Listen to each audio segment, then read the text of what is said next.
He was my first love at 16. Now he's the Mafia boss. And I'm the doctor treating his dying mother. The urgent chime of my secure line, rarely used outside of critical consultations, shattered the fragile peace of my sterile office. It was well past visiting hours, the city lights a mosaic against the glass of my high-rise clinic. Dr. Emma Romano, oncologist, often found her nights long, but this felt different. The voice on the other end, clipped and authoritative, didn't introduce himself. He simply stated, "Dr. Romano, we require a discreet home consultation. Immediate. Patient is Isabella Santoro. Advanced metastatic disease." My fingers tightened around the receiver. Santoro. The name struck a low, discordant chord in my memory, a ghost note from a melody I'd long buried. Isabella Santoro. Could it be? I pushed the thought aside. My patients were terminal, their names often fading into the clinical lexicon of diagnoses and prognoses. My only obligation was to them, to the quiet dignity I afforded them in their final chapter. Location? I asked, my voice steady, betraying none of the sudden tremor in my chest. A precise address in the exclusive hills overlooking the city was given, a district synonymous with old money and even older secrets. A car will be dispatched in 10 minutes. It's imperative you come alone. Your usual medical bag will suffice. The line went dead before I could ask another question. No pleasantries, no insurance queries, no preliminary patient history. Just an order. A wave of unease rippled through me, cold and sharp. This wasn't standard procedure. But a dying patient, Isabella Santoro, needed me. My commitment to my oath overruled my growing apprehension. I grabbed my worn leather medical bag, its contents a silent testament to years spent battling the inevitable. Scalpel-sharp competence was my armor. 10 minutes later, a sleek obsidian Mercedes-Benz S-Class, unmarked and silent as a phantom, glided to the curb. The tinted windows made it impossible to discern the driver, but the vehicle's polished gleam spoke of an unseen power.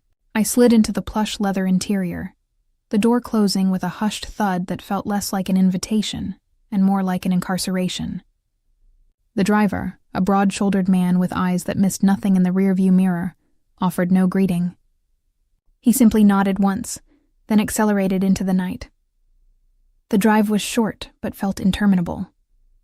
Each block that passed was a mile further from my ordinary world, my predictable routines. My mind, usually a fortress of clinical logic, began to drift, unwelcome memories stirring. Santoro. It couldn't be. The Santoros, grocers, not titans of industry with sprawling estates. The grocer's son, Marco, with his dark, intense eyes and a smile that had stolen my breath at 16. My first love, my first kiss, stolen moments behind his father's market. He'd vanished, a silent echo in the summer heat, leaving behind only the ache of absence. No goodbye, just a void. Witness protection. They'd whispered through the grapevine.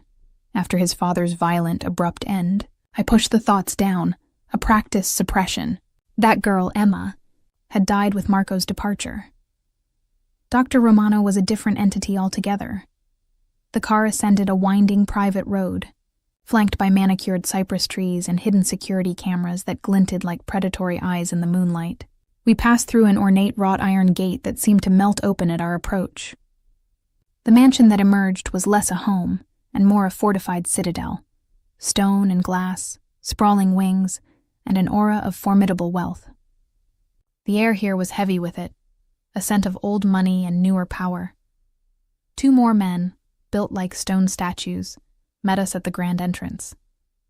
They gave me a cursory, almost dismissive nod, then directed me down a long, silently carpeted hallway, rich with the scent of beeswax polish and expensive lilies. Each step felt heavy, the silence amplifying the thrum of my own heartbeat. My medical bag, usually a source of comfort, now felt like a lead weight in my hand. I was led to a lavish bedroom, more suite than sick room. The decor was opulent, silk wallpaper, antique furniture, a crystal chandelier casting a soft, ethereal glow. But amidst the luxury, the stark reality of illness was undeniable. A hospital bed, discreetly disguised as a regal 4-poster, dominated the center of the room. An IV pole stood sentinel beside it, its clear bags drip-feeding life-sustaining fluids. And there she was, Isabella Santoro, Her face, though ravaged by disease, was still beautiful, framed by silver hair spread against the pillows. Her eyes, once bright and lively, were now sunken, shadowed pools, clouded with pain and the haze of medication. Recognition hit me then, a wave of profound sorrow. It was her, the kind woman who had always slipped me an extra cannoli when I'd visit Marco at the store. Dr. Romano. A soft, reedy voice whispered from the bed. Isabella. Her gaze met mine, a flicker of something in their depths. Was it recognition too, or just the weary welcome of a dying woman? I moved to her side, my professional mask firmly in place. Mrs. Santoro, I murmured, my voice automatically softening. I'm Dr. Romano. I understand you're experiencing some discomfort. I began my routine, checking her vitals, feeling her pulse, my fingers gentle and practiced. The professional distance was a shield against the rush of memory and emotion. Her skin felt cool, papery thin. I noted the faint telltale signs of advanced cachexia, the wasting that accompanies end-stage cancer. As I listened to her heart, a shadow fell across the room. A tangible shift in the air, a crackle of suppressed energy. My breath hitched. I didn't need to look up. My body already knew. 12 years. And my body still remembered the way he commanded space. He walked in. Marco Santoro, the boy I'd loved, now a man forged in fire. He was taller, broader, his shoulders filling the doorway with a formidable presence. The boyish softness had been stripped away, replaced by sharp angles and a dangerous intensity. His dark hair, once falling boyishly across his forehead, was now impeccably styled, gleaming like obsidian. His eyes, the same piercing hazel, held a cold, unwavering gaze that swept over me, leaving a trail of ice in its wake. A fine tailored suit hugged his powerful frame, an armor of wealth and menace. His jaw was set, a faint scar tracing his left cheekbone, a testament to battles fought and won. He looked like the devil, and I suddenly understood why this estate felt like a fortress. He wasn't the grocer's son anymore. He was the boss. Our eyes locked. 12 years collapsed into a single agonizing moment. The air vibrated with unspoken words, with the weight of our shared past and our impossible present. His expression remained utterly impassive, a mask of stone. Mine, I hoped, was equally unreadable. But inside, my carefully constructed walls were crumbling. The 16-year-old girl, long buried, screamed. "Dr. Romano," he said, his voice a low rumble, richer and deeper than I remembered, devoid of warmth. It was a statement, not a question.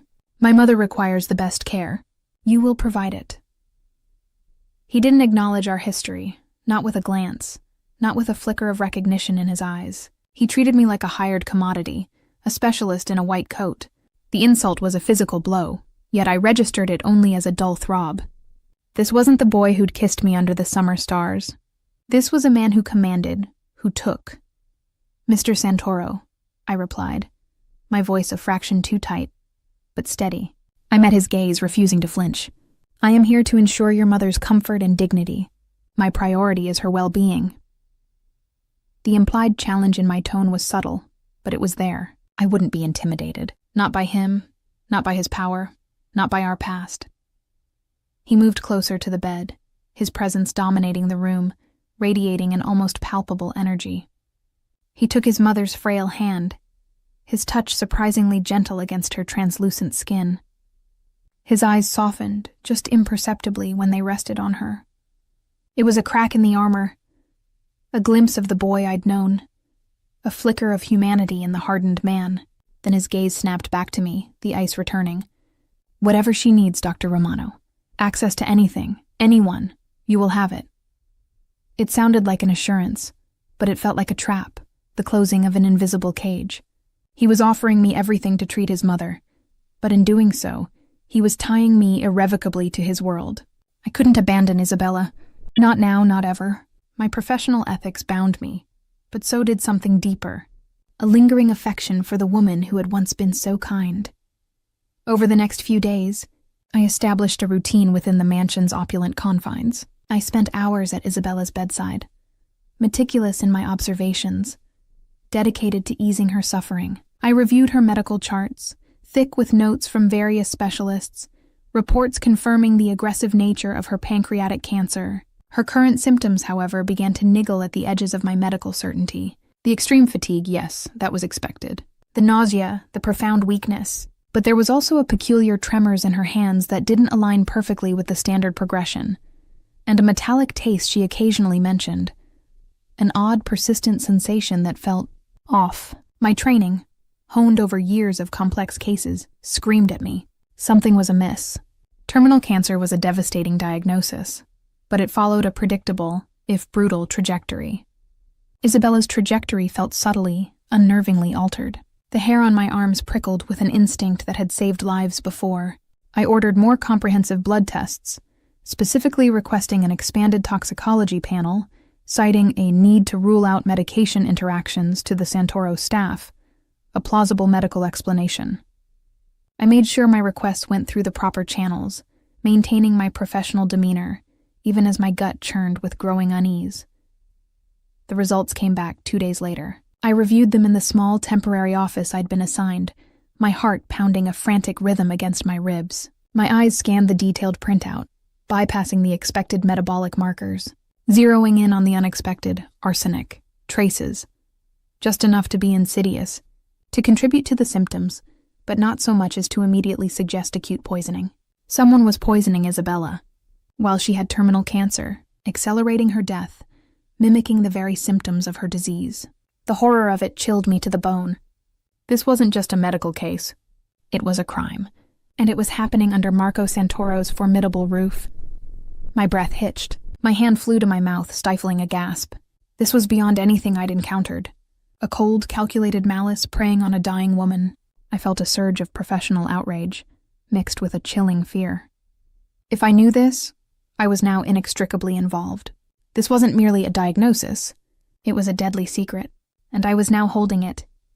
I gathered the lab results, my hands trembling slightly, then moved to Isabella's room, my gaze falling on the IV pole. My eyes narrowed. I'd noticed it before, a faint, almost imperceptible film inside one of the bags. I'd dismissed it as a manufacturing anomaly, or perhaps a harmless precipitate from a nutrient solution. Now I knew better. My trained eye detected a subtle discoloration in the solution itself, a faint opalescence that wasn't quite right. My fingers, steady despite the internal tremor, unhooked the bag, carefully sealing it in a sterile sample container from my medical bag. I would send it for independent analysis. My next step was clear, though terrifying. I had to confront Marco. He had given me access to anything, anyone. He needed to know. This was his mother. I found him in a cavernous study, all dark wood and leather, flanked by 2 men who radiated silent menace. He was on the phone, his voice a low, authoritative murmur, his gaze sweeping over complex documents spread across a vast mahogany desk. He looked up as I entered, his eyes registering my presence with that familiar, unnerving impassivity. He ended his call abruptly, setting the phone down with a decisive click. "Dr. Romano," he acknowledged, his voice neutral. "Is there a change in my mother's condition?" I walked to the desk, placing the toxicology report and the sealed IV bag on its polished surface, directly in his line of sight. My voice was calm, but the force of my conviction was like a steel rod. "Mr. Santoro, I've made a discovery. Your mother's symptoms, while consistent with her cancer, also have an additional, deeply concerning etiology." He leaned back in his chair, his eyes flicking from my face to the documents on his desk, then to the report. His expression remained unreadable, but I could feel the tension radiating from him. A silent, powerful warning. "Etiology?" he repeated, his tone laced with a skepticism that stung. "She is dying of cancer, doctor. A fact I presume you are aware of." "I am acutely aware," I countered, my jaw tight. "But she is also being poisoned." His gaze sharpened, boring into mine. One of the men shifted subtly behind him. The air in the room grew suddenly thick, heavy with unspoken threats. Marco's face was a mask of cold fury, his eyes like chipped ice. "Poisoned?" he bit out, his voice barely above a whisper, yet it vibrated with lethal intent. "You came here, into my home, accepted my trust, and now you accuse my family of this?" His eyes burned with accusation, fueled by the raw, unspoken wounds of our past. "You left me once, Emma. Now you come back only to slander my name, to accuse my family of harming my dying mother?" The accusation was clear, a desperate attempt for attention, or perhaps something worse. The memory of our painful separation was a weapon he wielded against me, twisting my professional integrity into something malicious. "My personal history with you is irrelevant, Mr. Santoro," I stated, my voice holding firm, though my heart pounded. "My only concern is your mother. And the evidence. Look at the toxicology report." I pushed the document across the desk. Arsenic, traces consistent with chronic low-dose exposure, enough to exacerbate her symptoms, enough to accelerate her decline, but not enough to be immediately fatal on its own, designed to be masked by the cancer. He picked up the report, his powerful fingers surprisingly delicate as they handled the paper. His eyes scanned the findings, his brow furrowing deeper with each line. The impassivity began to crack, replaced by a dawning, terrible realization. But skepticism still clung to him like a shroud. This could be a mistake, a lab error, or a medication interaction you failed to identify. "It's not a mistake," I insisted, my voice rising slightly, unwilling to yield. "I've cross-referenced her current medications, her diet. Nothing in her regimen accounts for this. And then there's this." I pushed the sealed IV bag towards him. "I've already noticed a subtle discoloration in one of her IV bags. I believe it's been tampered with. I've sent a separate sample to an independent lab for verification, but my initial assessment and the preliminary toxicology are clear." His gaze dropped to the IV bag, then back to the report, then to my face. The fury was still there, a simmering inferno beneath his control, but now it was tinged with something else. A horrifying doubt, a dawning fear. He saw the cold, hard science. He saw my unwavering conviction. He saw the truth, or at least the terrifying possibility of it. His eyes, fixed on mine, were no longer accusing, but searching. "You're saying someone in this house, someone with access to my mother's medications, is actively trying to kill her?" His voice was low, guttural, a predatory growl. The air in the room thickened with unspoken violence. "I am saying the medical evidence points unequivocally to deliberate poisoning, Mr. Santoro," I replied, my gaze meeting his, unyielding. "Someone is poisoning your mother." He stared at the IV bag, his fingers flexing, as if he wanted to crush it. The initial disbelief had shattered, replaced by a cold, deadly rage. His mother, the last link to his past, being slowly murdered under his own roof, by someone within his fortress. He slammed his fist, not on the desk, but on the armrest of his chair, a sound like a gunshot in the silent room. "Guards!" he bellowed, his voice echoing through the study. 2 more men appeared instantly, their faces grim. "Secure all of my mother's medications. Every bottle, every bag, every syringe, and find me the nurse on duty for the last 48 hours. Now." He turned back to me, his eyes blazing, a dangerous, possessive gleam now mingling with the fury. "You," he said, his voice a low command, "you will stay here. You will continue to treat my mother, and you will not leave this estate until we have answers, until this threat is neutralized. You uncovered this, Dr. Romano. Now you will help me see it through." It wasn't a request. It was an order, a definitive claim. His words were a steel trap closing around me. I had just walked into the lion's den, not as a visitor, but as a necessary, inconvenient pawn. I had exposed a deadly secret within his walls, and now I was inextricably bound to his dangerous world. My past with Marco, the boy, was now an inescapable reality with Marco, the Mafia boss. My life, my safety, my future were no longer my own. I was trapped. The guards appeared almost instantly, a phalanx of silent muscle. Marco's command had rippled through the mansion like a shockwave, leaving the air heavy with an unspoken threat. His eyes, still locked on mine, were no longer accusatory but something far more dangerous. A possessive intensity that felt like a physical weight, a claim. He wasn't asking for my help. He was taking it. My world, once defined by sterile clinics and predictable diagnoses, had just imploded. I was no longer Dr. Emma Romano, autonomous and self-sufficient. I was a doctor, yes, but also a captive, held within the gilded cage of the Santoro estate. "My private quarters are being prepared for you," he stated, his voice a low growl that brooked no argument. "A secure line will be installed.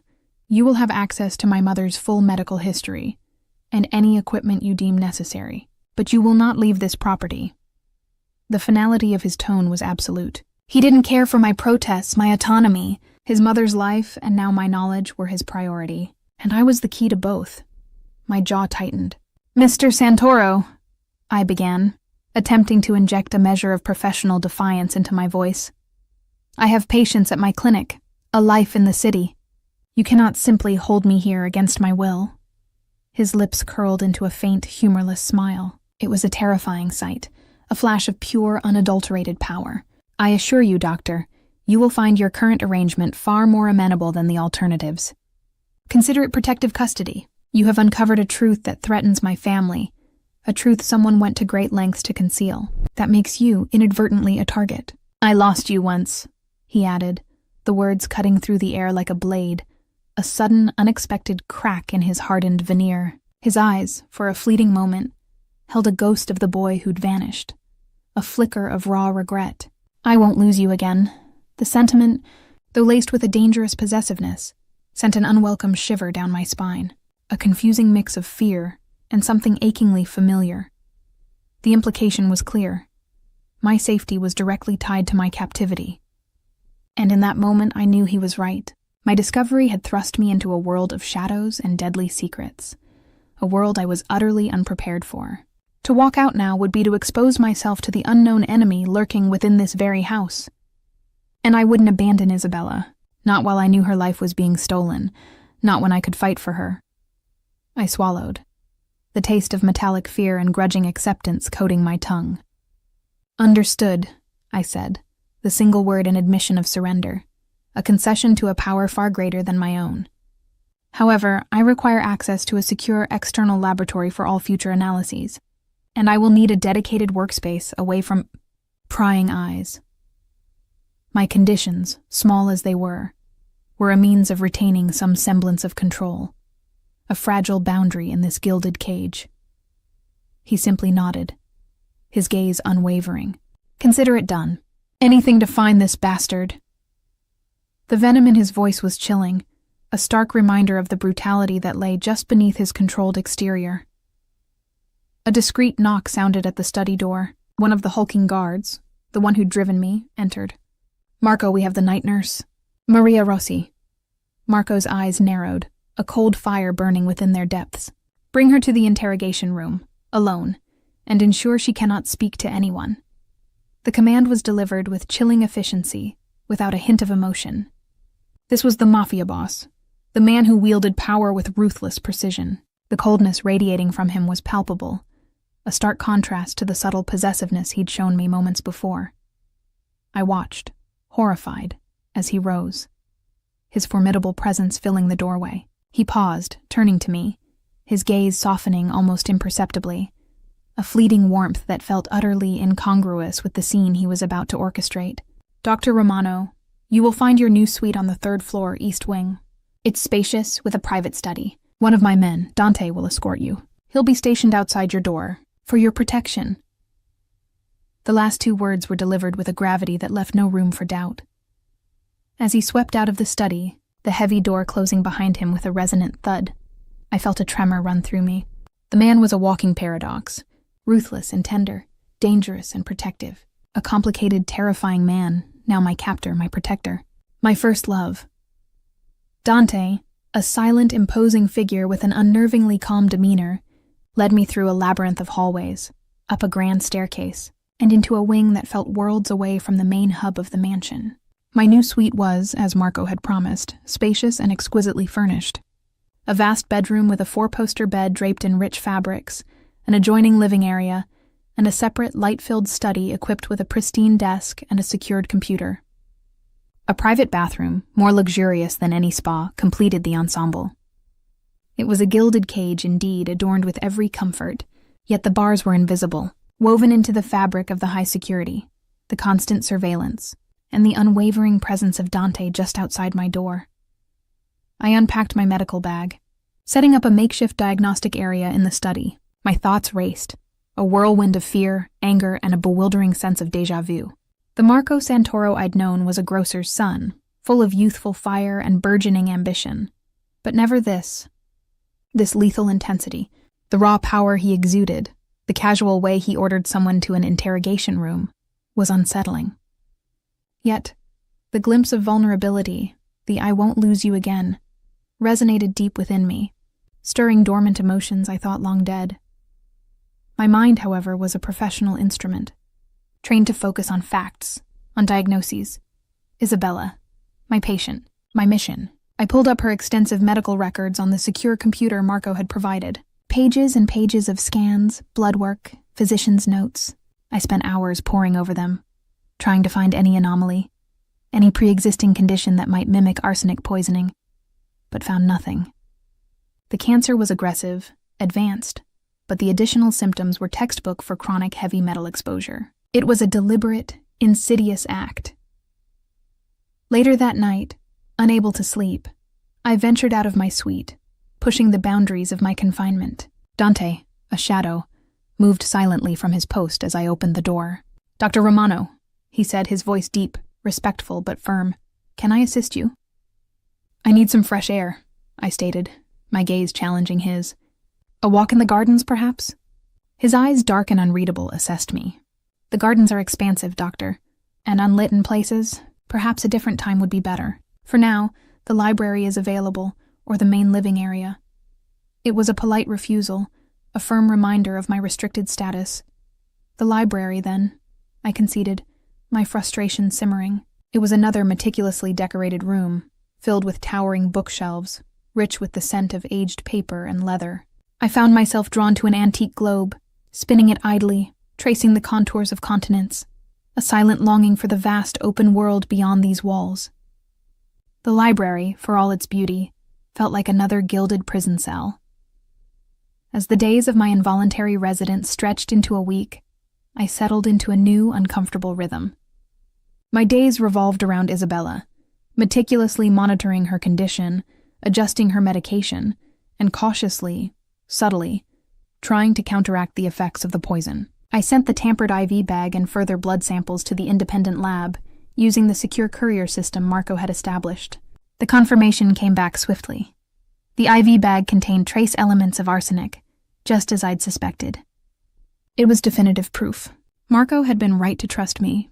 This validation oddly forged a new, fragile bond of understanding between us. It wasn't about our past.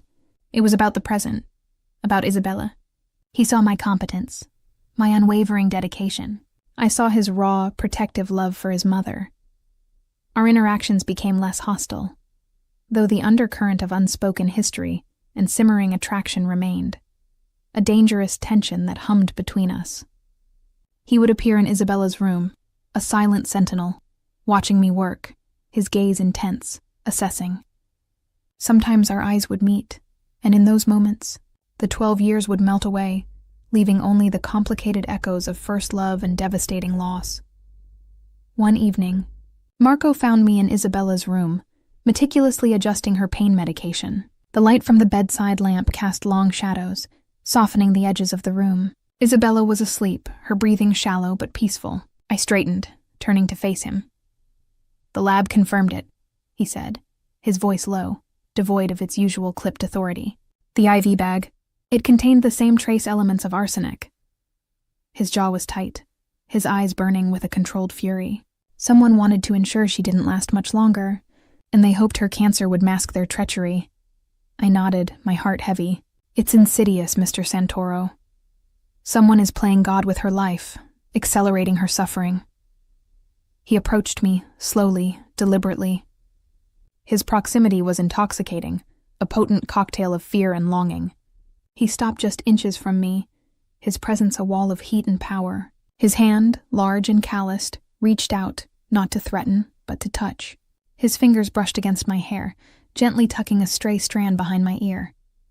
The unexpected tenderness of the gesture sent a jolt through me, a familiar current that had once ignited my 16-year-old self. My breath caught in my throat. "Emma," he murmured. My name a low caress on his lips, a stark contrast to the formal Dr. Romano he usually employed. His thumb grazed my cheekbone, sending shivers through my skin. "Thank you, for seeing what I could not, for not giving up on her." His gaze was intense, vulnerable, a window into the raw grief and gratitude he rarely showed. I owe you, more than I can say." My skin burned where he touched me, a ghost of memory awakening dormant sensations. This was the Marco who had held my hand, who had kissed me with such tender reverence. But he was also the man who ruled a dangerous empire, the man who had just ordered an interrogation. The duality was addictive, terrifying. I wanted to lean into his touch, to seek comfort in his unexpected tenderness. But the ever-present danger held me back. I'm just doing my job. Marco, I managed, my voice a whisper, betraying the tremble within. I pulled back, subtly, gently, breaking the contact, but the ghost of his touch lingered. His eyes held a flicker of understanding, a hint of disappointment, before his mask slid back into place. Your job, he repeated, the coolness returning. Yes, continue doing it. And remember, you are safe here, as long as you stay here. It was a possessive tenderness, followed by a stark reminder of my captivity. My safety was inextricably linked to my obedience. The next few days were a blur of intense focus. I reviewed Isabella's daily log, the medication schedules, the names of all household staff with access to her room. Marco, his initial skepticism replaced by a cold, unwavering determination, ordered a full internal investigation. Security footage from the past 6 months was retrieved, every bottle of medication meticulously logged and catalogued. The house, already secure, became a fortress within a fortress, every staff member under scrutiny. The atmosphere was thick with suspicion, a silent paranoia that seeped into every corner of the opulent estate. I found myself working alongside him late into the nights, poring over documents, comparing timelines, cross-referencing names and schedules. He was brilliant, ruthless in his analytical approach, missing no detail.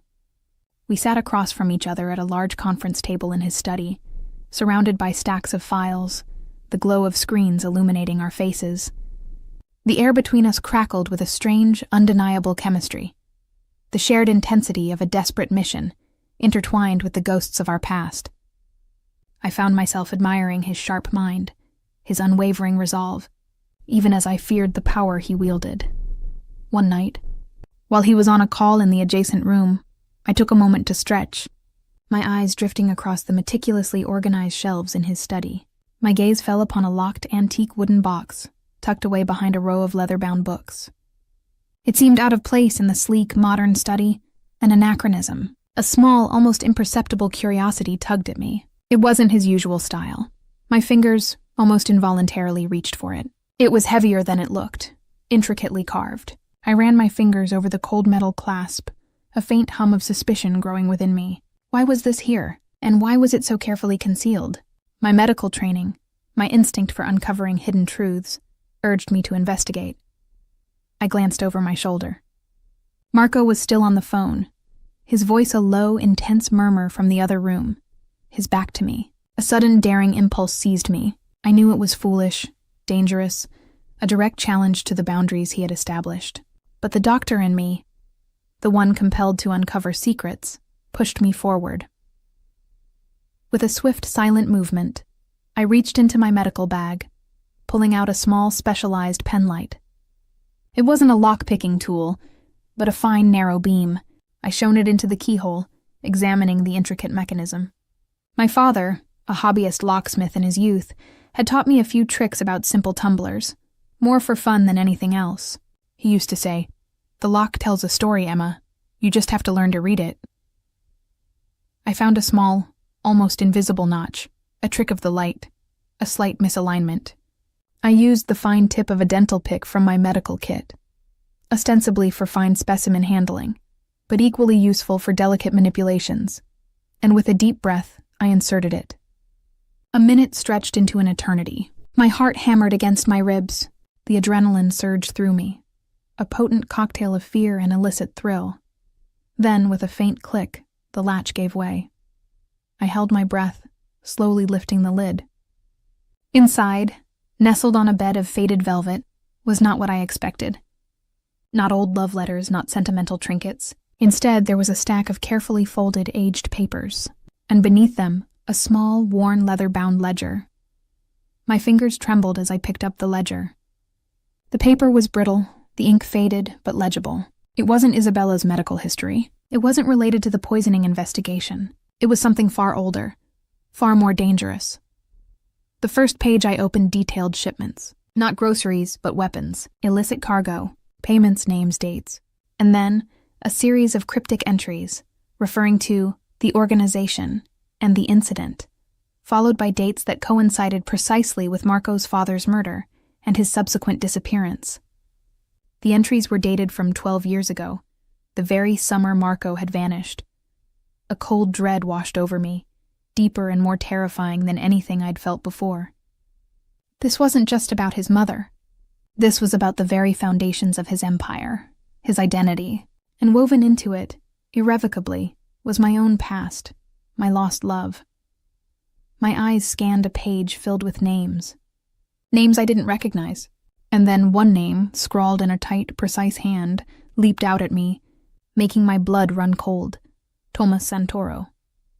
Followed by a specific date, just weeks before Isabella's cancer diagnosis, detailing a large undisclosed transfer of funds. Uncle Thomas, the one Isabella occasionally mentioned, always with a sigh, as the family patriarch in Marco's absence, a distant, controlling figure. The ledger dropped from my trembling fingers, clattering softly against the velvet. My eyes darted to the study door. Marco's voice was still a low murmur. He hadn't heard, not yet, but I had. I had just stumbled upon a secret far greater, far more dangerous, than Isabella's poisoning. A secret that hinted at a betrayal, an embezzlement, and a connection to his father's death. A secret that implicated not just Isabella's attacker, but potentially the very fabric of the Santoro organization, and Marco himself. I had peeled back a layer, and beneath it, I found a serpent's nest. My gilded cage had just shrunk, and I was holding evidence that could destroy everything. The leather-bound ledger lay open on the velvet lining of the antique box, its faded ink screaming secrets that echoed across 12 years. Tomas Santoro. The name was a venomous whisper in the silent study, a stark contrast to the clatter of the pages when the book had fallen from my trembling hands just moments before. My breath hitched, a cold knot forming in my stomach. Uncle Thomas, Isabella's brother-in-law, Marco's uncle, a member of the family. The very idea was monstrous. I stared at the entry. A date weeks before Isabella's cancer diagnosis. A substantial, undocumented transfer of funds. What did it mean? Embezzlement? Or something darker? More directly linked to the arsenic I was now fighting within Isabella's veins. The thought that a family member could be capable of such calculated cruelty, poisoning a dying woman for financial gain, sent a shiver of profound revulsion through me. This wasn't just a betrayal. It was a perversion of familial trust. My mind raced, the doctor's logical circuits suddenly overwhelmed by a flood of paranoia. If Tomas was involved in embezzlement, if this ledger contained evidence of deeper, illicit dealings, then my discovery of Isabella's poisoning wasn't just a medical breakthrough. It was a direct threat to a conspiracy. And if Tomas was willing to poison Isabella, what would he do to me, the outsider who had stumbled upon his treachery? Marco's voice, still a low murmur from the adjacent room, was a sudden, unwelcome sound, pulling me back to the precarious present. He could walk in at any moment. The ledger, the antique box, my illicit discovery, all of it had to be reset, precisely as I had found it. Panic, cold and sharp, clawed at my throat. With shaking fingers, I carefully picked up the ledger, flipping it back to a random, innocuous page before placing it back in the box. I slid the papers on top, arranging them exactly as they had been. The fine dental pick, still clutched in my hand, was returned to my medical bag. I closed the box, the delicate click of the latch echoing loudly in my ears, though I knew it was barely audible. Then, I gently pushed the box back into its hidden alcove behind the books, wiping away any potential fingerprints with the sleeve of my cardigan. My heart hammered against my ribs, a frantic, almost painful rhythm. My skin felt clammy. I returned to my position at the conference table, picking up Isabella's medical chart, pretending to pore over it, my gaze blurring over the familiar words. My hands, however, were still trembling. The adrenaline that surged through me was a potent, disorienting force. I had just violated Marco's trust, not only by opening a locked item in his private study, but by uncovering a secret he clearly meant to keep hidden. And I had discovered a new suspect, a family member, with a motive beyond mere inheritance. When Marco finally emerged from his call, His expression was still grim, but he seemed to have contained the raw fury from before. He paused, his sharp gaze sweeping over the room, then lingered on me. "Everything all right, Doctor?" His voice was calm, but I detected a subtle undercurrent of something. Suspicion. Or simply the heightened awareness of a man under immense pressure. "Yes, Mr. Santoro," I replied, my voice, to my own surprise, sounding steady. I met his gaze, attempting to project an air of composed professionalism. "Just reviewing the latest reports. I believe we should re-examine the household staff rotation, specifically those on duty during the periods of documented poison exposure." It was a deflection, a refocusing on the immediate threat to Isabella, a way to channel my own frantic energy into something productive, something plausible. He nodded, accepting my explanation, though his eyes still held a lingering intensity that made me wonder if he sensed my disquiet. "Already done. I've initiated a deeper background check on everyone who has stepped foot in this house in the past 6 months, including their financial dealings." A cold, ruthless efficiency. That was Marco Santoro. Over the next few days, my internal world was a maelstrom of conflicting emotions. My professional dedication to Isabella warred with a terrifying paranoia, a constant awareness of the ledger's contents. I continued my rounds, monitoring Isabella, adjusting her care. I spoke with the other staff members, the cooks, the housekeepers, the remaining nurses, maintaining a professional distance, but subtly observing, looking for any telltale sign, any flicker of guilt or unease. Each pleasant smile, each deferential nod, now felt like a potential mask. Marco and I continued our late-night sessions, poring over evidence, security footage, and medicine logs. The intimacy of our shared mission, the unspoken understanding that grew between us, became a strange balm against the fear. He trusted my medical judgment implicitly now, relying on my observations, my interpretations. And I, despite my fear, found myself drawn to his relentless intellect, his fierce protectiveness. The dangerous man was still, underneath, the boy I had loved, capable of profound loyalty and an almost visceral tenderness. That duality, that addictive pull, was becoming impossible to ignore. One night, around 2 a.m., we were in the opulent, dimly lit kitchen, reviewing a blurred security feed of a side entrance. The mansion was silent, save for the hum of the high-tech equipment and the soft clinking of my mug against the granite counter. Marco leaned over the screen, his dark hair falling forward, obscuring his profile. His arm, corded with muscle, brushed mine as he pointed to a timestamp. The heat from his body, the faint scent of expensive cologne and something uniquely him, warm and musky, invaded my senses, stirring a treacherous longing. "See that?" he murmured, his voice a low rumble close to my ear. The gap in coverage. 5 minutes. Just enough time for someone to enter, or leave, undetected, if they knew the blind spots. My heart pounded, not just from the proximity, but from the sudden, chilling realization. Someone did know the blind spots. Someone with intimate knowledge of the mansion's security. Someone like Thomas. As he leaned back, his hand, strong and calloused, covered mine on the table. It was a fleeting touch, a gesture of shared intensity, but it sent a jolt through me, a primal connection that transcended the sterile facts of the investigation. His thumb, rough yet gentle, stroked the back of my hand, a silent acknowledgement of the tension, the unspoken burdens we carried.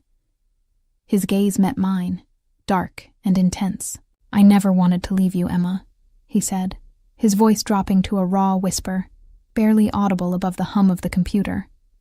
The confession, so sudden, so unexpected, shattered the carefully constructed professional facade between us. Witness protection said you'd die if I stayed. They painted a picture of what my enemies would do. I was 19. Terrified. I made a choice between your life and my heart. "I'm sorry. For everything." The words were like a physical blow, stripping away 12 years of resentment, of imagined abandonment.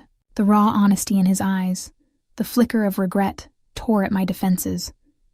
My breath hitched. The apology, so long overdue, so desperately craved, was almost unbearable. It wasn't the cold, calculating Marco speaking, but the boy, broken by an impossible choice.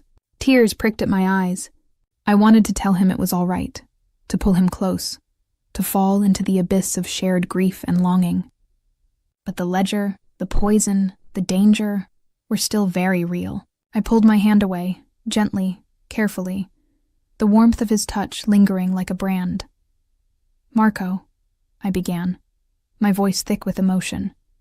But I cut myself off. I couldn't, not yet. Not while I held a secret that could tear his world apart. "We need to focus on your mother.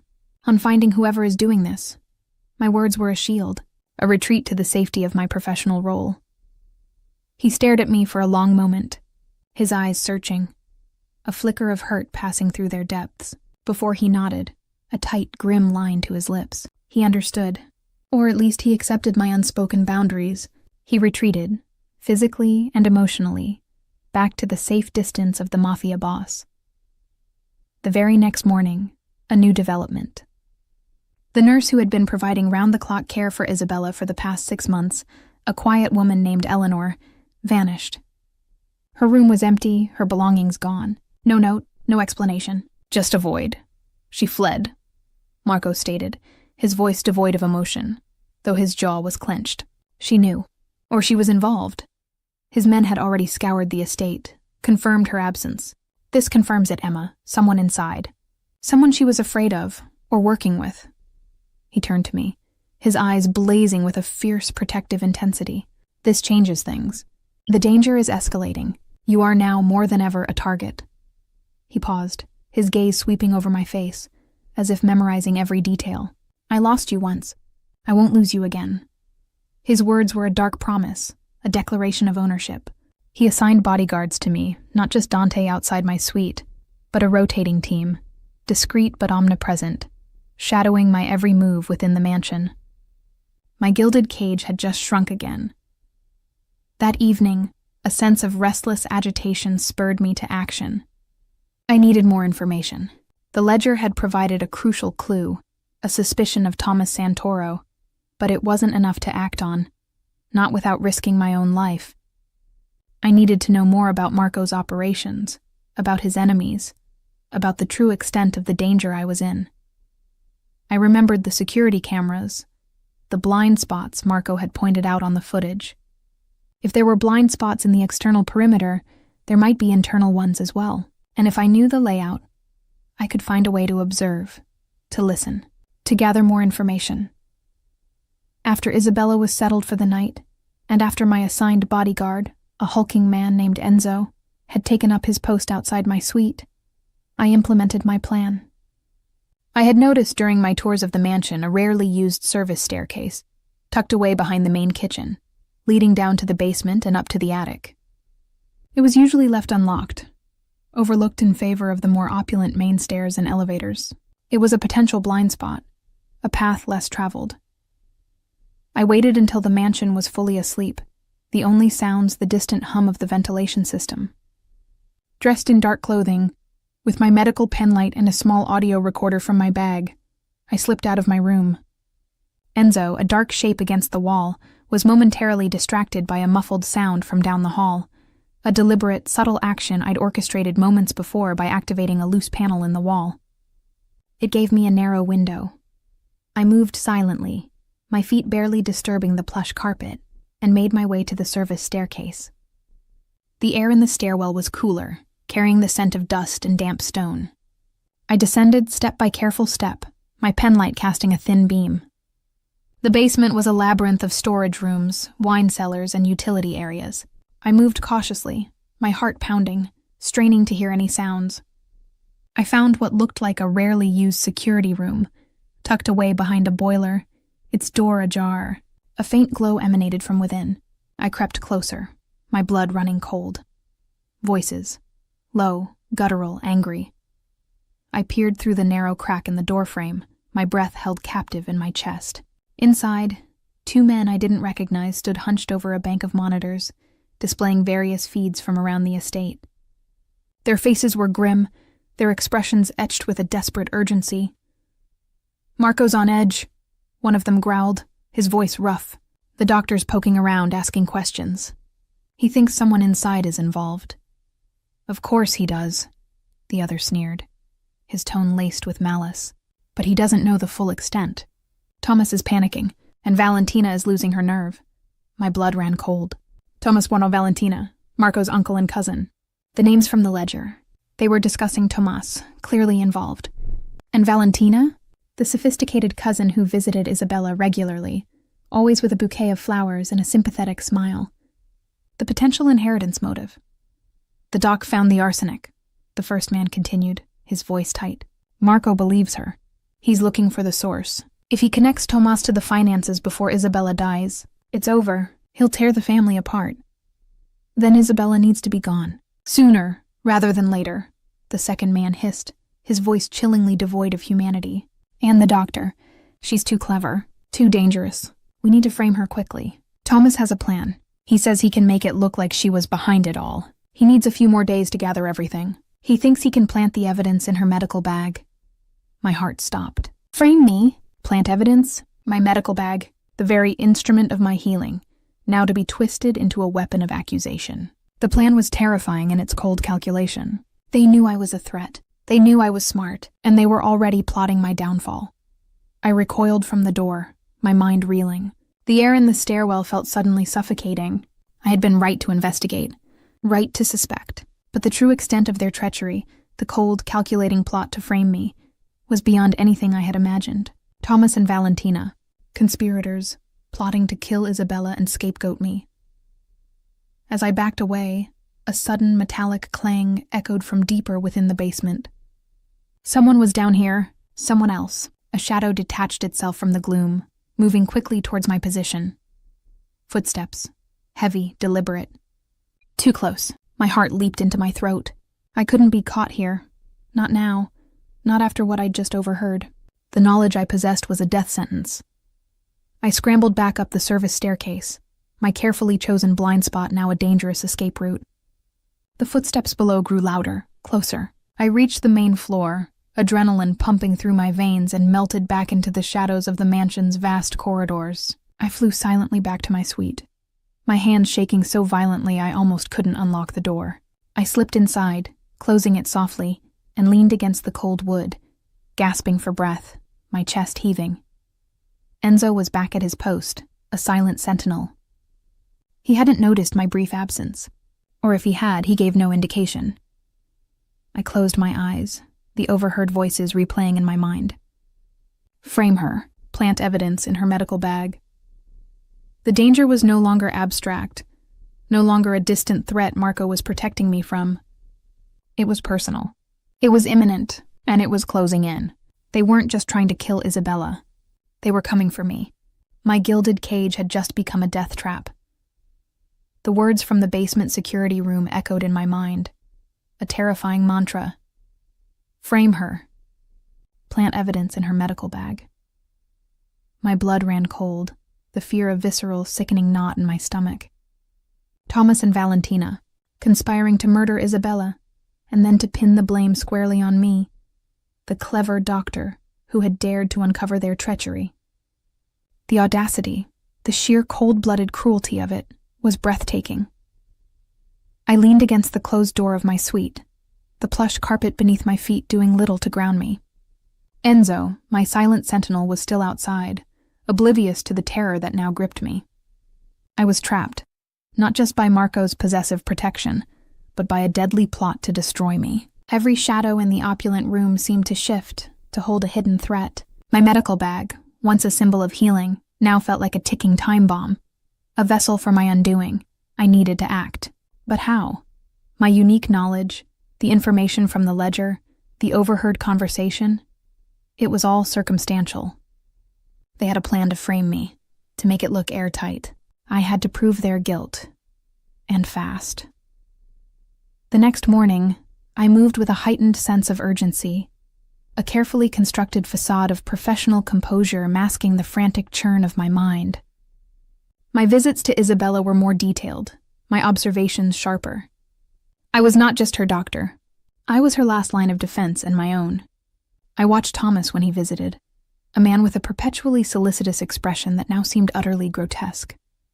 He was older, portly, with a thin smile that never quite reached his eyes. And Valentina, Marco's cousin, a striking woman with sharp, intelligent eyes and a polished demeanor, now appeared to me as a viper in designer clothing. Her feigned concern for Isabella, Her casual questions about my medical approach were no longer innocuous. They were probing, assessing, gathering information. My observations of Thomas confirmed the cold, hard logic of my fear. I noticed him on one occasion trying to engage Isabella in a discussion about family finances, a topic that clearly distressed her and which she quickly dismissed. He pushed, subtly, then retreated with a sigh of feigned disappointment. He was desperate for something, and Isabella's continued existence, even in her dying state, was an impediment. Marco, too, noticed the shift in my demeanor. My movements were more guarded, my gaze more watchful. He intercepted me in a quiet hallway one afternoon. His eyes narrowed, searching mine. "Emma," he said, his voice low, a possessive edge to it. He rarely used my first name unless the situation was highly charged. "You're on edge. More so than usual. Has something happened?" My heart leaped. He saw through my carefully constructed walls. The acuity of his perception, his unwavering focus on me, was both terrifying and strangely reassuring.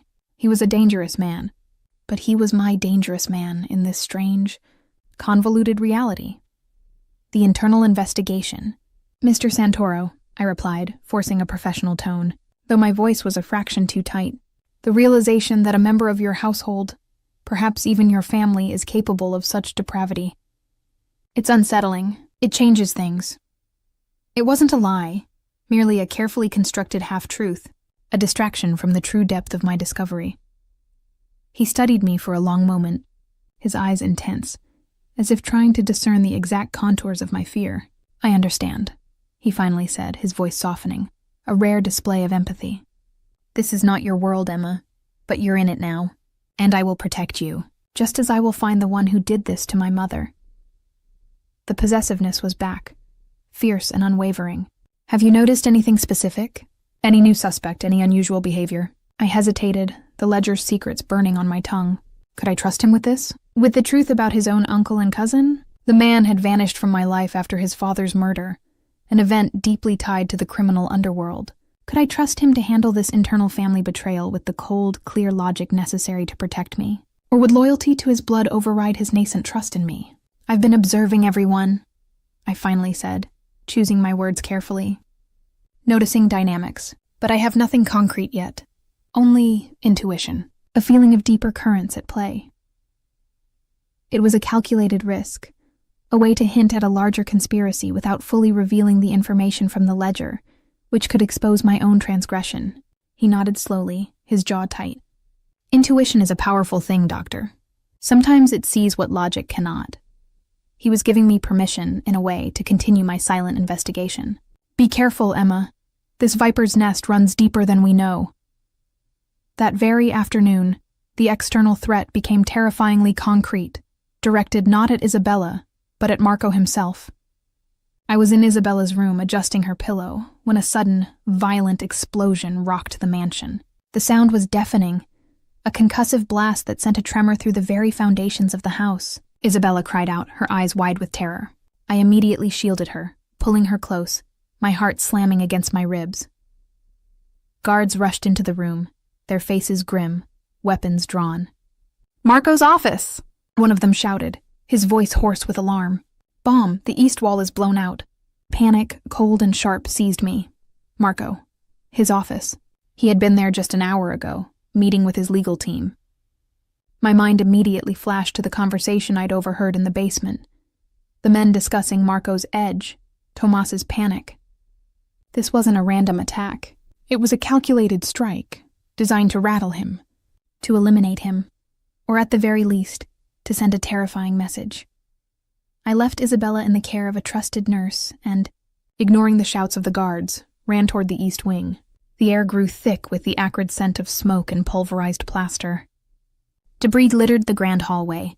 Marco's study, once a fortress of dark wood and leather, was now a gaping wound in the side of the mansion, the east wall reduced to rubble exposing the sky. He was there, amidst the chaos, his face streaked with soot, his bodyguards circling him like wolves. He seemed unharmed, but his expression was pure, unadulterated fury. His eyes, when they met mine, were a blazing inferno of rage and something else, a primal, raw fear that had been buried deep. Marco, I gasped, rushing towards him, heedless of the danger.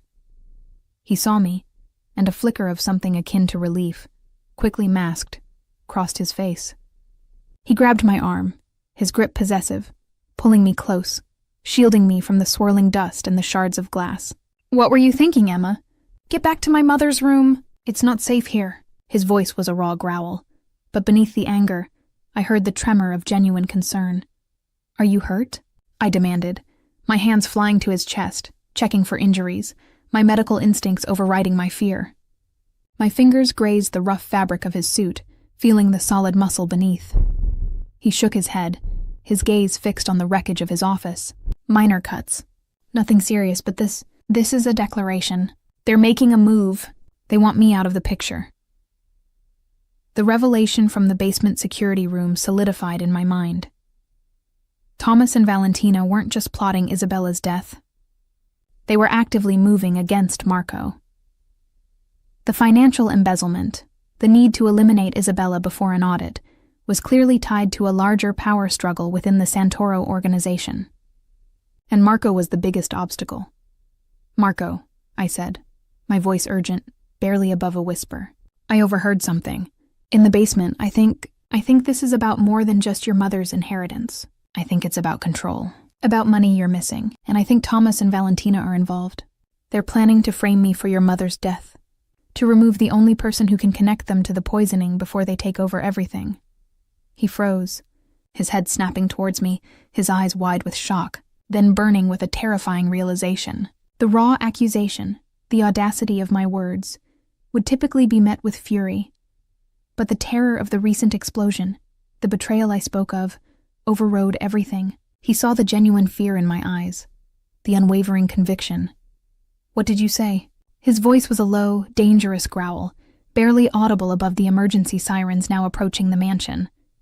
I quickly recounted the overheard conversation, the details of Thomas and Valentina's plot, the intent to plant evidence in my medical bag. I omitted for now the ledger. I needed him to trust me fully before I revealed the extent of my own trespass. His face hardened, transforming into a mask of pure, lethal intent. His family, his own blood. The betrayal was deeper than I could have imagined for him. He had been looking outwards for an external enemy. I had pointed him inwards. "They planted a bomb," he stated, his voice devoid of emotion, but his eyes were a cold inferno. "They want me dead, and they want to frame you. They underestimated you, Emma. And they just made the biggest mistake of their lives." His hand gripped mine, a fierce, possessive hold. "We worked together. You and I, your medical knowledge, your intuition, my resources, my men. We expose them. We destroy them." It was a reluctant alliance, forged in fire and betrayal, but it was an alliance nonetheless. And it was a crack in his formidable facade. A raw, vulnerable admission of his need for me, his trust in me. We spent the rest of the night in a flurry of activity. While his men secured the perimeter, sealed off the damaged wing, and searched for clues related to the bomb, Marco and I pored over internal financial records. My earlier glimpse of the ledger gave me an unexpected advantage. I guided him towards specific accounts, transactions that seemed out of place, subtly directing his search without revealing how I knew. "This one." I pointed to a series of large, undocumented transfers from a shell corporation listed under an obscure offshore entity. "These dates, they coincide with the incident you mentioned, Isabella's initial decline. And this account, it seems to be linked to Thomas's personal holdings." He looked at me, a flash of surprise, then grudging admiration in his eyes. My competence, my ability to navigate financial documents as deftly as medical charts, was clearly unexpected. "How did you know to look there?" he asked, his voice sharp, suspicious. "Intuition," I replied, a small knowing smile playing on my lips. "And a doctor's eye for anomalies. Patterns don't lie, Marco, whether it's in a blood test or a bank statement." The half-truth held enough truth to satisfy him. For now, he seemed to accept it, his focus consumed by the treachery he was uncovering. The hours blurred into a frantic search for evidence, for truth. His men brought him more security footage, more phone records. The pieces of the puzzle began to click into place. forming a horrifying picture of calculated betrayal. Thomas, embezzling funds, slowly poisoning Isabella to eliminate her as a witness, and now actively trying to kill Marco to seize full control of the organization. Valentina, his accomplice, the polished viper. Just as the first hint of dawn painted the sky, a chilling discovery was made. One of Marco's men, a quiet, older capo named Vincenzo, who had served the Santoro family for decades, approached Marco with a grim expression. "Boss," Vincenzo said, his voice heavy with regret. "We found something, while clearing the debris from the office, near the safe. A small encrypted data chip. It was wired into the bomb's trigger mechanism, a dead man's switch, and it had this." He handed Marco a small, laminated card. Marco took it, his face paling as he read it. He handed it to me, his eyes bleak. It was a standard high-level security badge, an access card for the Santoro estate. Bearing the photo and name of Dante, my blood froze. Dante, my bodyguard. The silent, imposing figure who had been stationed outside my door for days. The man Marco had personally assigned to protect me. A major thriller twist. The unexpected ally, the trusted protector, was the betrayer. He was the one who had planted the bomb, and if he had betrayed Marco, he had betrayed me.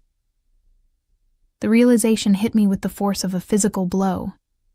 Dante, the one who had watched me, who knew my routines, who guarded my door, was working with Thomas and Valentina. He was their inside man, and if he was their inside man, he knew my vulnerabilities. He knew how to get to me. He was the most intimate threat of all. Before I could even process the full implications of this betrayal, before I could articulate the fresh wave of terror that washed over me, the lights in the study flickered, then died. The mansion plunged into darkness, illuminated only by the faint glow of the monitors and the pale pre-dawn light. An alarm blared, a piercing, insistent shriek that signaled a full security breach. Then, a sudden sharp crack echoed from the hallway, followed by a sickening thud. The sound of splintering wood. The door to my temporary study suite, where my medical bag lay, had just been forced open. My heart leaped into my throat. They weren't just after Marco. They were after me. And they were coming for my medical bag, for the evidence they planned to plant. The direct, violent move against me had begun. I was in immediate, mortal danger. The blare of the security alarm ripped through the mansion, a cacophony of shrieks and flashing red lights that turned the opulent interior into a terrifying inferno. The splintering crash from the hallway, the forced entry into my temporary study suite, echoed like a death knell. They were here, for me, for my medical bag, Emma. Marco's voice, raw with alarm, cut through the din. He surged forward, grabbing my arm, pulling me behind him, his body a formidable shield. His eyes, in the flashing emergency lights, were pure, unadulterated fury. "Vincenzo! Secure the perimeter. Find Dante! Eliminate anyone not authorized." His men, a blur of motion, fanned out, their weapons glinting. The sounds of breaking glass and muffled gunfire erupted from the hallways, drawing closer. The realization hit me with sickening force. Dante wasn't just a betrayer. He was an active combatant leading the assault. "My bag, Marco," I cried, my voice strained. "They're going for my medical bag in the study. They'll plant the evidence there." He nodded grimly, his jaw clenched. "I know." He gripped my hand tighter, his fingers intertwining with mine. A silent promise of protection. "We're not letting that happen." He didn't hesitate. Instead of retreating, he moved with deadly purpose, pulling me with him towards the danger. We navigated the chaos of the damaged study, stepping over rubble, the air thick with plaster dust and the metallic tang of fear. The emergency lights cast dancing shadows, turning familiar objects into grotesque shapes. We reached the doorway to my suite. The heavy oak door hung askew, splintered at the lock.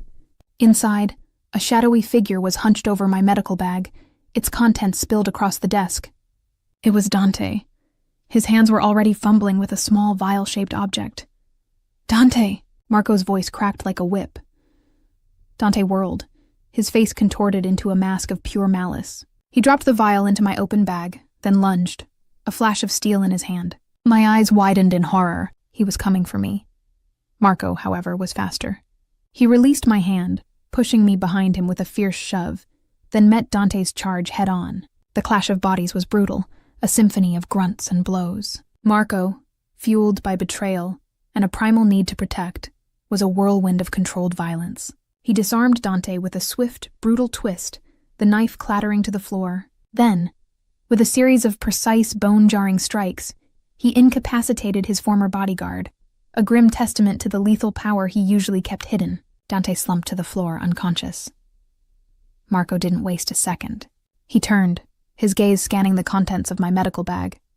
He found the vial, a small dark bottle. He uncorked it, sniffed it, his face tightening.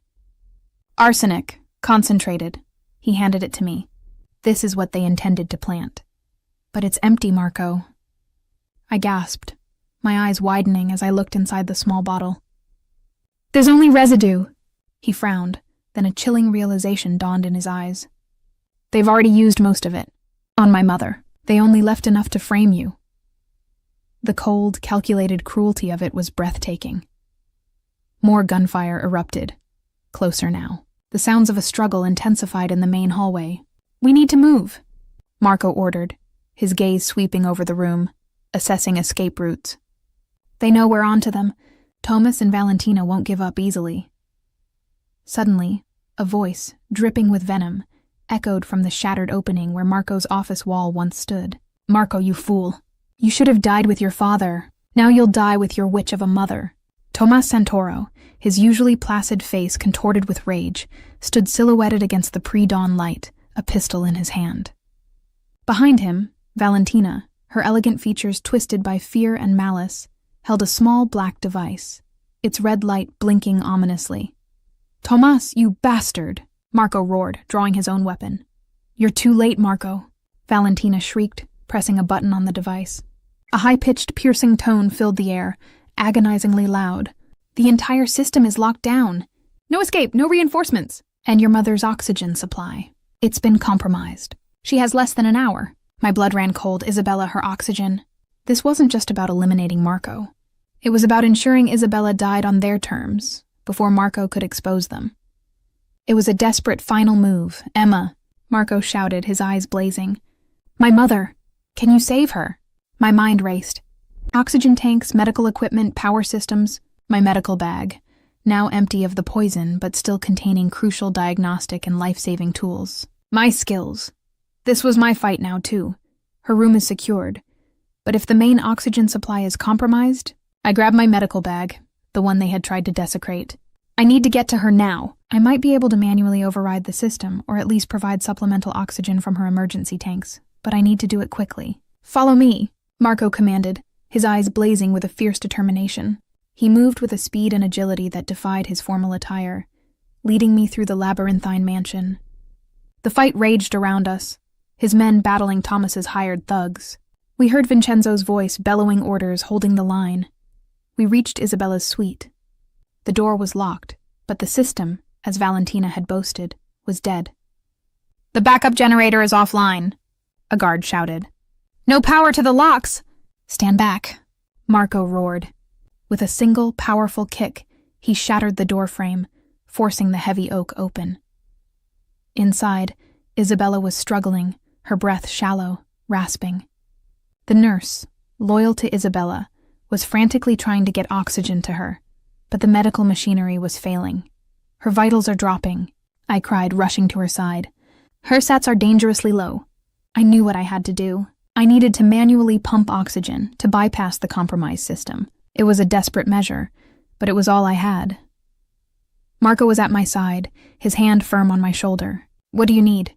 Oxygen, from the emergency tanks. And power! Any power source for the regulator. I was already assessing the equipment, my mind a whirl of medical calculations, disconnecting lines, searching for the manual valve. Just as I began, a new voice laced with chilling triumph cut through the air. Looking for this, doctor? Valentina. She stood in the shattered doorway, Thomas behind her, a twisted smile on her lips. In her hand, she held Isabella's small personal oxygen regulator, the very device I needed to manually pump oxygen. She dangled it mockingly. Without this, she's dead within minutes. And without her, Thomas inherits everything. And you, dear doctor, will be framed for murder. My heart plummeted. She had thought of everything.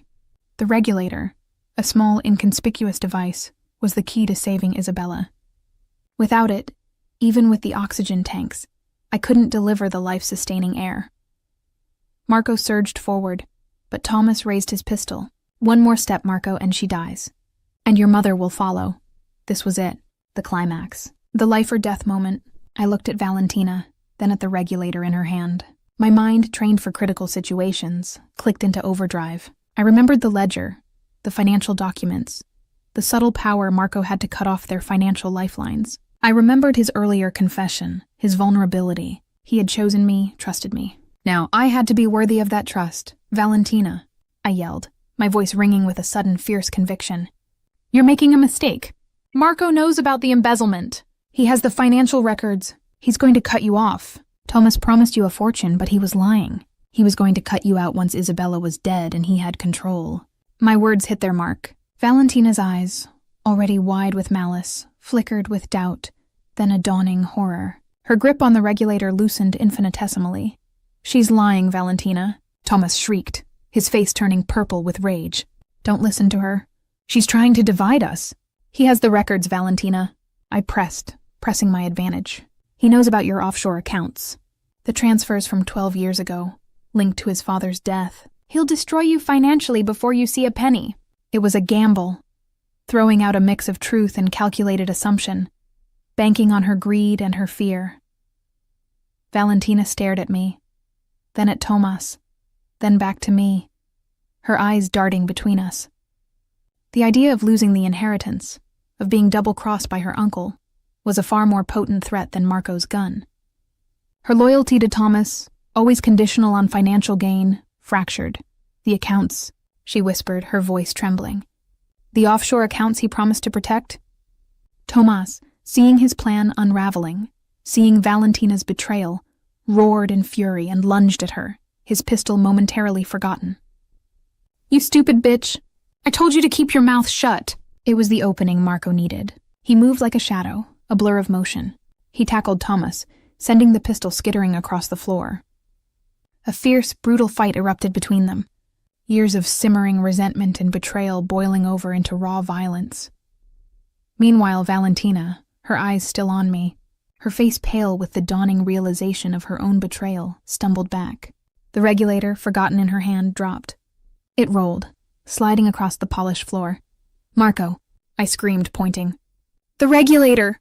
He saw it, even as he grappled with Thomas. A split second. He wrestled free, kicked Thomas hard, then dove for the regulator. He snatched it up, then threw it to me, a perfect, desperate pass. I caught it, my fingers closing around the precious device. "Thank you!" I gasped, already attaching it to the oxygen tank. My medical skills, my years of precision, took over. I worked quickly, my hands flying, adjusting the flow, creating a life-saving manual circuit. Isabella's shallow breaths began to deepen, her color slowly returning. The fight between Marco and Thomas was short and savage. Marco, fueled by the cold fury of betrayal and the desperate need to protect his mother and me, was utterly ruthless. He subdued Thomas, knocking him unconscious with a single decisive blow. By the time Marco's men stormed the room, having fought their way through Dante's thugs, both Thomas and Dante were incapacitated. Valentina, trembling and defeated, was swiftly apprehended. The threat was neutralized. The silence that descended was deafening, broken only by Isabella's now steady, rhythmic breathing. Marco turned to me, his face streaked with sweat and soot, a dark bruise forming on his jaw. He looked like a warrior king, victorious yet scarred. His eyes, however, were not cold. They were filled with a raw, overwhelming emotion. Relief, gratitude, and an intensity that took my breath away. He walked to me, pulling me into his arms, crushing me against his chest. His embrace was fierce, possessive, desperate. I buried my face in his shoulder, inhaling the scent of smoke, adrenaline, and something uniquely him, something that felt like home. My body, still trembling with the aftershocks of fear and adrenaline, molded against his. "You saved her," he whispered, his voice thick with emotion, his lips brushing my hair. "You saved both of us. You trusted me, Emma. When I doubted you, when my own family betrayed me, you believed in me. You brought down their whole house of cards." "You believed me," I corrected, pulling back slightly to look into his eyes, my own filled with unshed tears. When all the evidence, all the family loyalty pointed to me as the culprit, you chose to believe me. That's all I needed. His eyes, dark and turbulent, reflected my own raw emotion. It was an unspoken acknowledgement of the deep chasm of distrust we had bridged. The foundation of a new, fierce bond. He leaned down, his lips brushing mine, a feather-light touch that promised something more profound. I never stopped loving you, Emma, he murmured, his breath warm against my mouth. I was a boy who made an impossible choice. I'm a man asking for a second chance, a lifetime. My heart swelled, a dizzying mix of grief for Isabella's impending loss and an overwhelming surge of love for this complicated, dangerous man. You're mine, Marco Santoro, I breathed, tears finally spilling down my cheeks. No more running. Not from them, not from us. He lowered his head, his mouth claiming mine in a kiss that was both gentle and fierce, a communion of souls that had been broken and were now, finally, beginning to mend. It was the kiss of two survivors, of a love that had defied death and 12 years of silence. Intimate scene. Grief, desire, healing. Later that night, the mansion was quiet, the storm subdued. Tomas, Valentina, and Dante had been secured, their plot fully exposed. Isabella was stable, her breathing eased, though her prognosis remained unchanged. She had rallied thanks to our desperate efforts, but the cancer was terminal. My professional duty was done, or at least temporarily alleviated. Marco led me to his private suite, a room of subdued elegance, far removed from the chaos of the day. The only light came from the flickering embers in the grand fireplace, casting dancing shadows that softened the edges of the room. The air was thick with unspoken emotion, with the ghosts of battles fought and wounds reopened. He stood before me, his eyes dark with a longing that mirrored my own.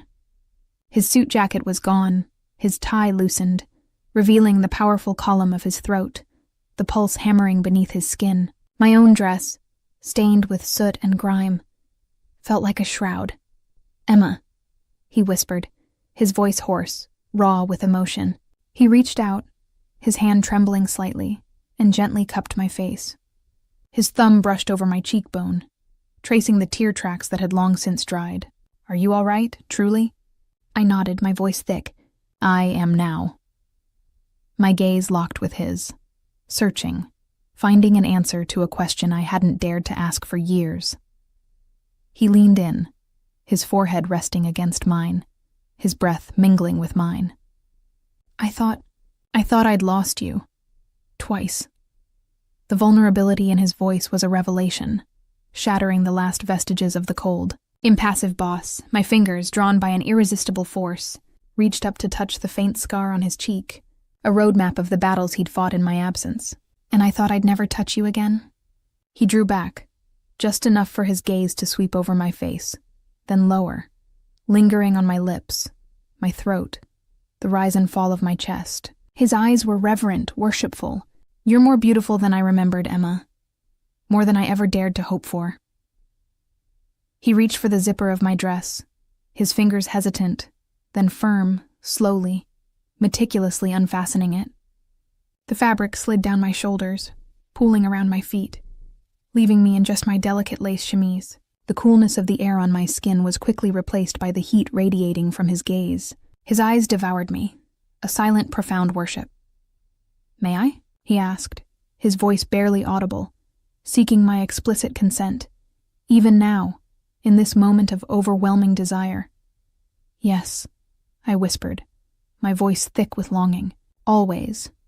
His hands, calloused yet gentle, slid around my waist, branding my skin like clay.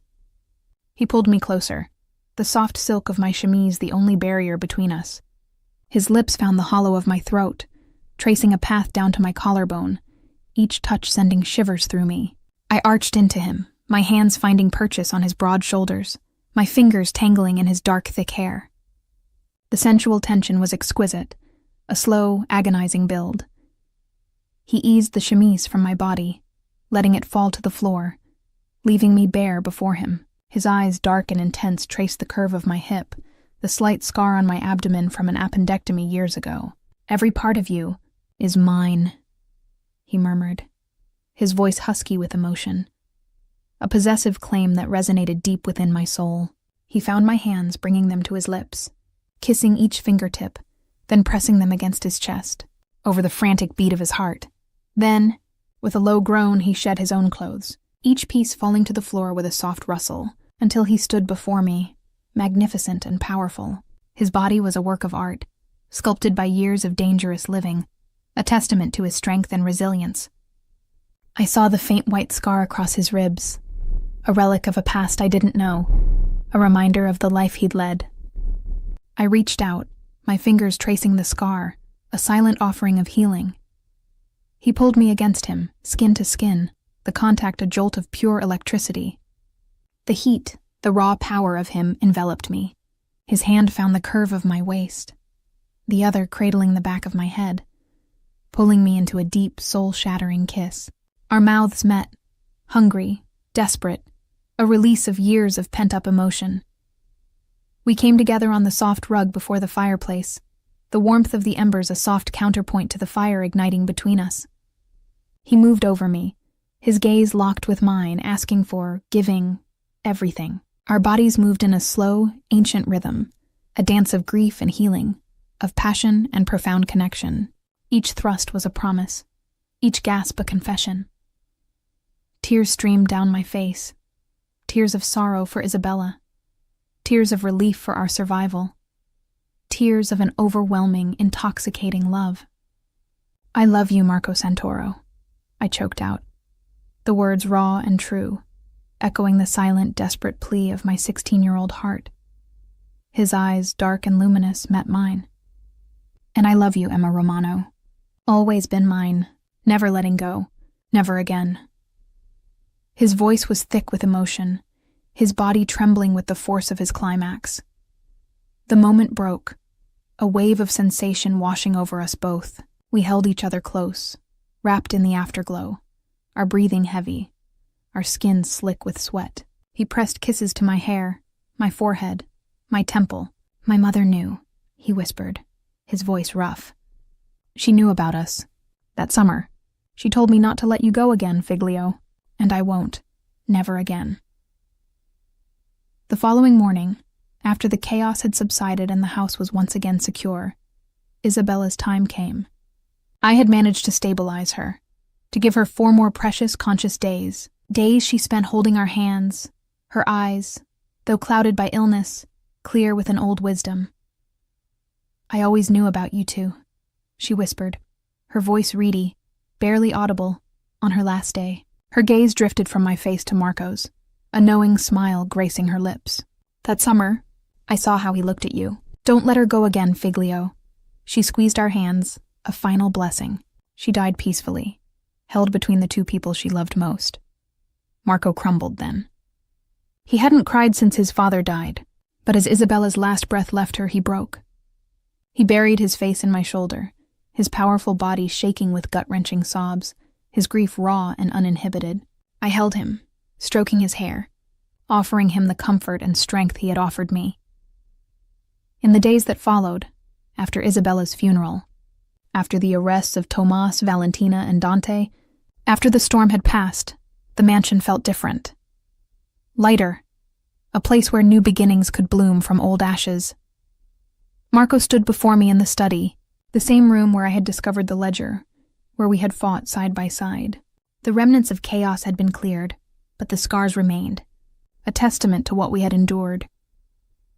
"I never stopped loving you, Emma," he said, his gaze unwavering, his voice filled with a profound sincerity. "I was a boy who made an impossible choice. I'm a man asking for a second chance, a chance to build a life with you, a real life. My world will always be complicated, Emma, but it will be mine, and I will protect it, protect us, with everything I have. But you have a choice, a safe life away from this, or a life with me. It's yours to make." I looked at him, at the man he had become, dangerous, formidable, but also vulnerable, fiercely loyal, deeply loving. He had chosen me, trusted me when all evidence pointed otherwise. He had shown me his heart, his fears, his strength, You believed me when evidence said I was guilty, Marco, I replied, my voice strong, certain. That's all I needed. That's all I'll ever need. I walked to him, reaching for his hand, intertwining my fingers with his. You're mine, Marco Santoro. No more running. I choose you. I choose us. Epilogue to 6 months later. 6 months later, the scars of the past were still present, but they were fading, replaced by the vibrant growth of a new future. I was still Dr. Emma Romano, practicing oncology, but my life had expanded beyond the sterile walls of my clinic. I now ran the Isabella Santoro Family Foundation, a nonprofit dedicated to cancer research and patient care, a legacy of healing in Isabella's name. The foundation was already making a significant impact, a beacon of hope where there had once been only despair. Marco had quietly, meticulously reformed his family's businesses, steering them away from the shadows, towards more legitimate enterprises. The ruthless intelligence he possessed was now channeled into building a respectable, powerful empire, one that honored his mother's memory. The dark undercurrents were still there, perhaps, but they were receding, replaced by a commitment to a different path. One crisp autumn afternoon, we visited Isabella's grave. She was buried next to Marco's father, under a towering oak in a secluded corner of the family mausoleum. The marble was smooth, cool beneath my fingertips. I placed a bouquet of fresh lilies, her favorite, on the stone. Marco stood beside me, his arm wrapped around my waist, his presence a comforting anchor. He squeezed my hand, his gaze thoughtful as he looked at the names carved into the stone. She was right, he murmured, his voice soft, a hint of a smile playing on his lips. I won't let you go again. We walked away hand in hand, the setting sun casting long shadows behind us. Our life was a testament to second chances, to trust forged in the fires of betrayal, to a love that had not only survived 12 years of absence and unimaginable danger, but had grown stronger, deeper, fiercely protective. We were building our future, brick by painful brick, on the foundation of an earned love, a love that chose each other forever.